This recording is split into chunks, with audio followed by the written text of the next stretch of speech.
ओम प्रणाम भगवान। बोध कथा का शीर्षक है ज्ञान की इमारतें। भगवान, एक तिब्बती कथा है मारपा के विषय में। उसके गुरु ने उससे घर बनाने को कहा, अकेले ही, बिना किसी की मदद के। गांव से ईंटों और पत्थरों को मठ तक लाना कठिन था। 4 या 5 मील की दूरी थी। मारपा ने हर चीज अकेले ही ढोई।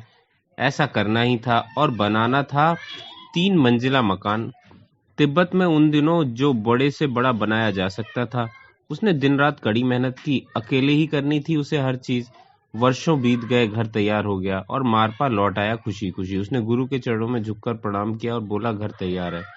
गुरु ने कहा, अब आग लगा दो उसमें। मारपा गया और उसने जला दिया वह घर। सारी रात और सारे अगले दिन पर वह घर जलता रहा।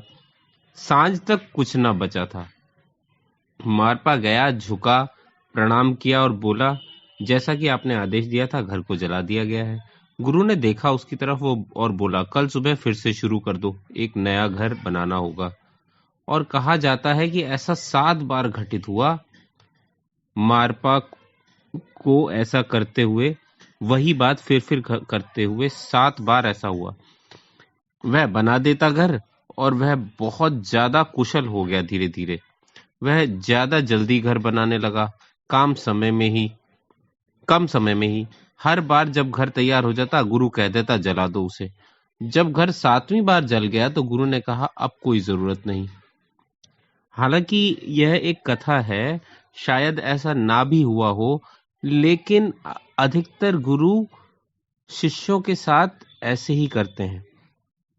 बोध कथा कहती है कि जिस क्षण तुम सुनते हो गुरु को, तो तुम भीतर एक घर बनाना शुरू कर देते हो। सिद्धांतों का ढांचा, एक सुसंगत जोड़, जीने का एक दर्शन, अनुसरण करने का एक सिद्धांत, एक नक्शा। जिस क्षण गुरु देखता है कि घर तैयार है, तो गुरु गिराने लगता है उसे। और ऐसा वो करता है 7 बार, और यदि जरूरत हुई तो 70 बार। और गुरु प्रतीक्षा कर रहा है उस क्षण की, कि जब तुम सुनोगे और तुम इकट्ठा ना करोगे शब्दों को।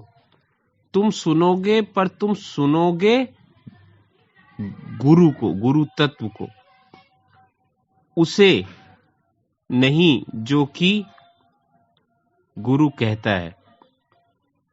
तुम सुनोगे सार तत्व को, उसे धारण करने वाले पात्र को नहीं, शब्दों को नहीं, बल्कि शब्द विहीन संदेश को।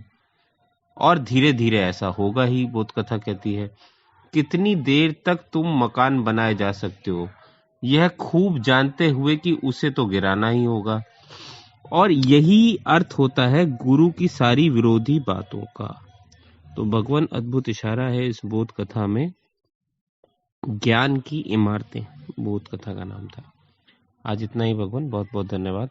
प्रणाम भगवान।